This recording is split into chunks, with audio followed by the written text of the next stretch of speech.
All right. Thank you, everyone. And a big thanks to the MRV and MRFRI team. Especially thank you to Dr. Gupta, the Vice Chancellor, Madam Chancellor, Dr. Vikas, Dr. Kranti for having us here and for organizing this great session. It's an honor to be presenting a bit about the prize, which is, I think, why we're all here today to know how we can participate.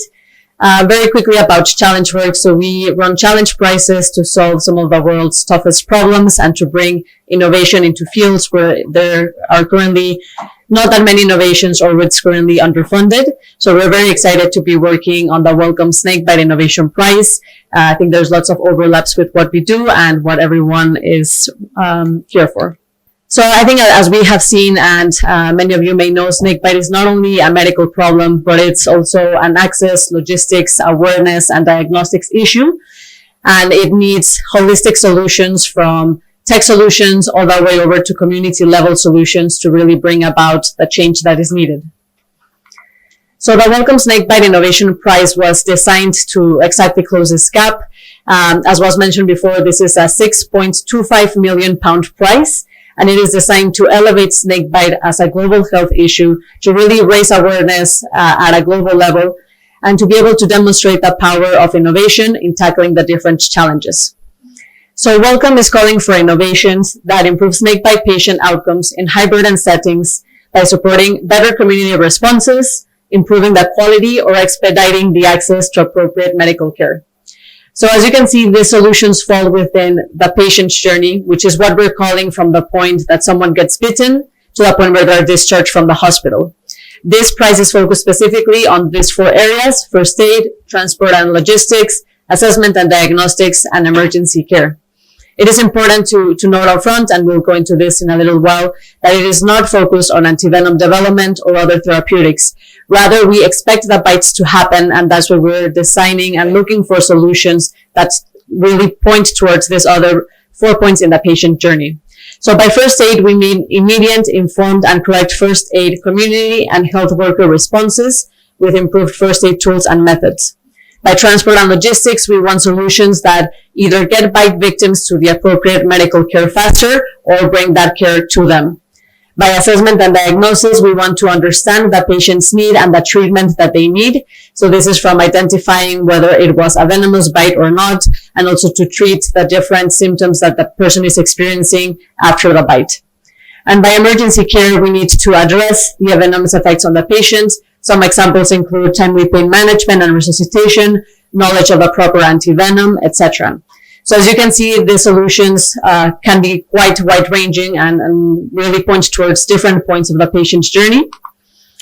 And in terms of the solutions that we're looking for, again, it's a quite wide range. So from medtech solutions, this can be diagnostic tools and emergency care devices for low resource settings. I think it's important to highlight this point because although, as was mentioned before, snake bites also happen within the cities. Really, the highest burden happens at the rural settings. So we need to make sure that the solutions work for these settings in particular.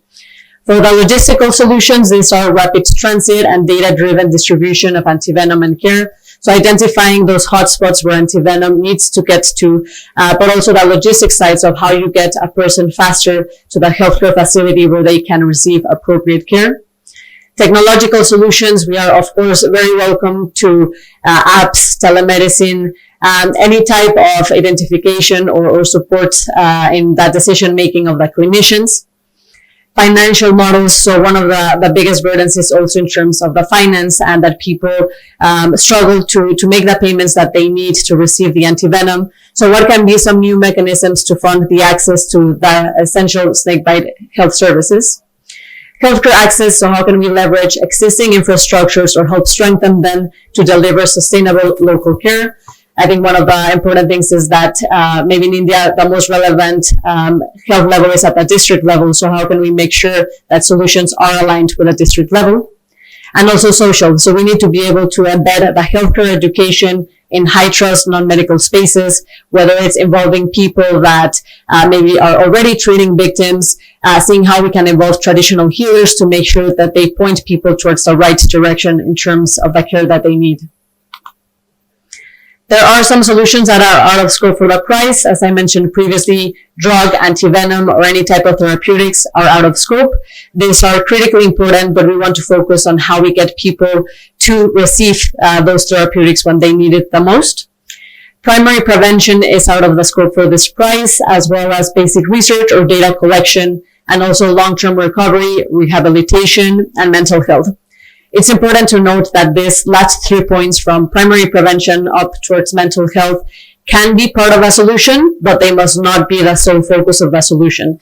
The solution must focus on the other 4 points of the patient's journey, but if they have one of these components, then that's fine. Now, we have a 2-track system. So we have a single challenge statement, which was what I said before about the types of innovations that we're welcoming, and we have a single set of judging criteria. However, we have created 2 different tracks because we know that there are already people doing some great work in snakebite and that they need more funding and innovator support to strengthen their solutions, to elevate their impact. But we also know that it's a field that is ripe for new ideas to come in. So with this 2-track system, we want to ensure both ecosystem growth, but also near-term impact. So the World Health Organization's goals of having mortality and morbidity by snakebite by 2030 is a goal that we're aiming for. So we want to ensure that we can achieve it within the next few years. So we have the launch track. The launch track supports new or repurposed ideas to come into the field and test their solutions. We're going to have 10 finalists that will be selected from the launch track. They will receive £75,000 each to develop their solutions. And then out of those 10 finalists, we're going to have 2 winners, and they'll receive £750,000 each. I'll talk a bit more about it in a second, but we'll also be offering a package of innovator support for these teams. Then the growth track, the idea there is to strengthen more mature solutions that either have already been tried and tested, maybe some have already been implemented and are achieving impact. But the idea here is to provide the support that they need to be evolved in order for them to reach scale and to deepen their impact in the communities where they're present. We're going to have 5 growth finalists with £100,000 each during the finalist phase. And then again, out of those 5 finalists, we're going to have 2 growth winners, and they'll receive $1,750,000 each. Now, how do you know which track you need to enter? So the launch eligibility, that's for solutions that their innovation maturity levels is early stage, so 1 or 2. We're not using technology readiness levels in this case because we know that maybe some community level solutions won't align with the TRL levels. So that's why we're using innovation maturity levels instead. So the launch track is open for early stage concepts that are seeking proof of concept, and also early to mature concepts from other fields that need major changes to be applied in the snakebite field for snakebite patients. So you're eligible for the launch track if you have a new idea or early promising data and you want to test it. If you are adapting a mature solution from another field, it doesn't have to be healthcare. It can be from innovation and tech more generally. And you need to make major changes to apply it for snakebite patients. And it can be that you already work in the snakebite field. You already have some existing solutions, but you want to trial a new solution. So the expected progress that we want is that by November 2027, so after the 10-month finalist development period, your solution will achieve innovation maturity level 2, which would require an initial validation of the design of your solution, accompanied by some evidence of how it has been tested in a near real-world environment. Then for the winners that are selected, they're going to have 3 years to further develop their solutions. And then by November 2030, we expect them to reach innovation maturity level 3, which means that they're preparing for implementation, and we would want evidence of how it has been already tested in real-world pilots and the impact that it's already achieving. Here, it's very important to say that we don't expect teams to be able to do this fully on their own. We're going to be providing an innovator support package that includes cohort level support that is applicable to many teams. And then we're also providing more bespoke support depending on the innovation maturity level of the solution, where the teams are based, the type or the area of the patient's journey that they're focusing on. So we'll be doing a needs assessment to be able to best support teams throughout the finalist phase. Now, for the growth eligibility, your solution is at innovation maturity level 3 as a minimum, which means that the basic principles of the solution have been tested. You're eligible for the growth track if you have a working solution that you have done maybe some initial pilots, but needs to be further tested in the field. You already have a proven model from another field, healthcare or innovation or tech, that needs minor changes to be adapted for snakebite. Or you have an already existing solution that's driving impact, but you're looking to see how you can expand its reach, how you can add novel components to it to make it more innovative and to really have more impact in the long run. So the expected progress for the growth solutions is that by November 2027, they will reach innovation maturity level 4, meaning that they're preparing for implementation and commercialization with that evidence of the real world pilots. By November 2030, we expect them to reach innovation maturity level 5, which means that they're already implementing the solution in the field and they're already assessing its impact and having evaluation and monitoring practices. Same as with the launch track, we're going to have a bespoke support package and we'll be supporting teams at the innovation maturity level that they're at.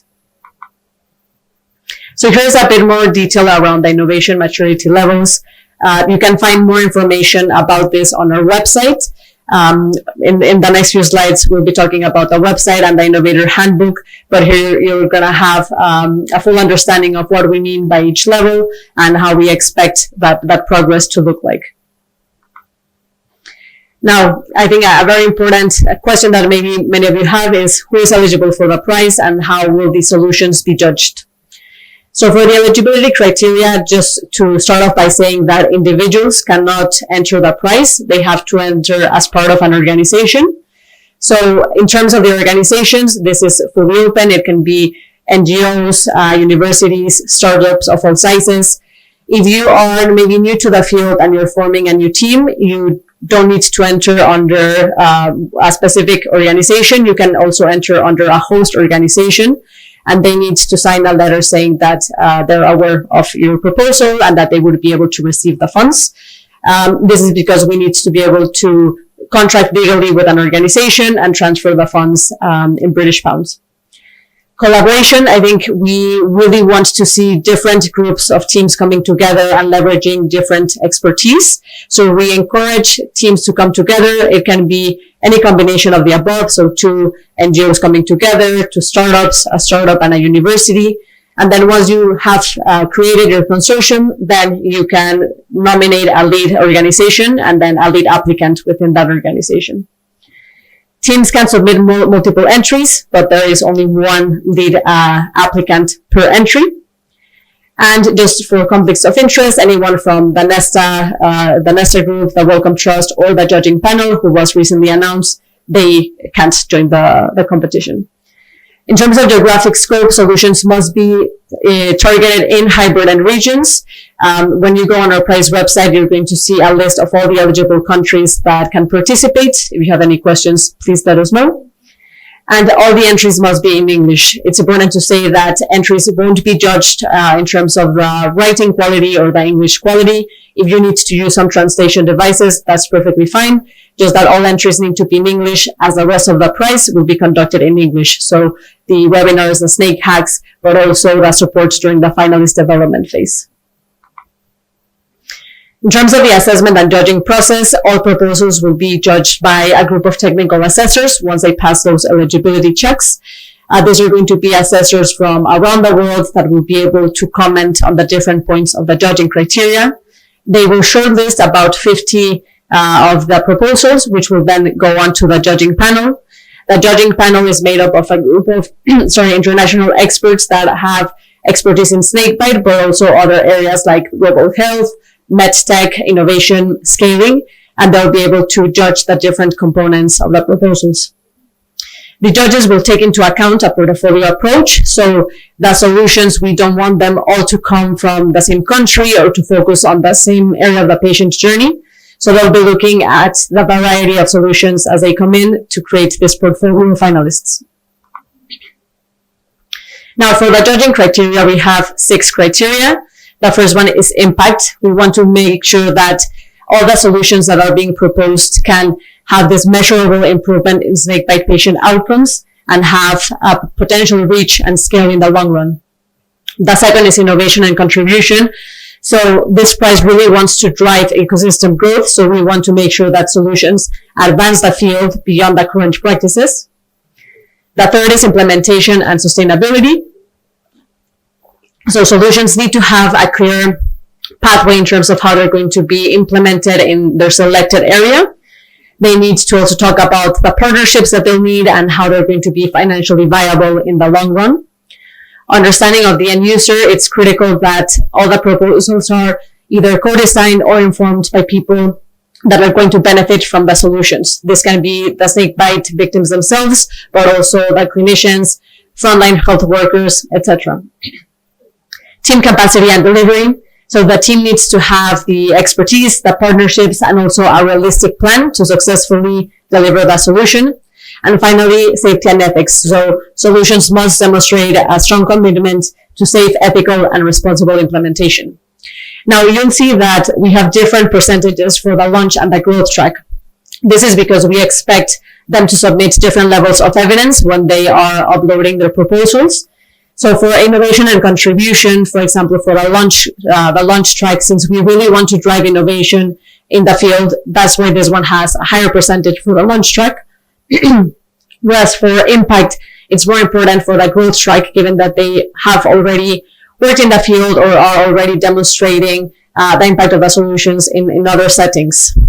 Once you go on our platform, and I'll be talking about this later on, you'll be able to see the level of evidence required, how much information you need to submit for each of these points.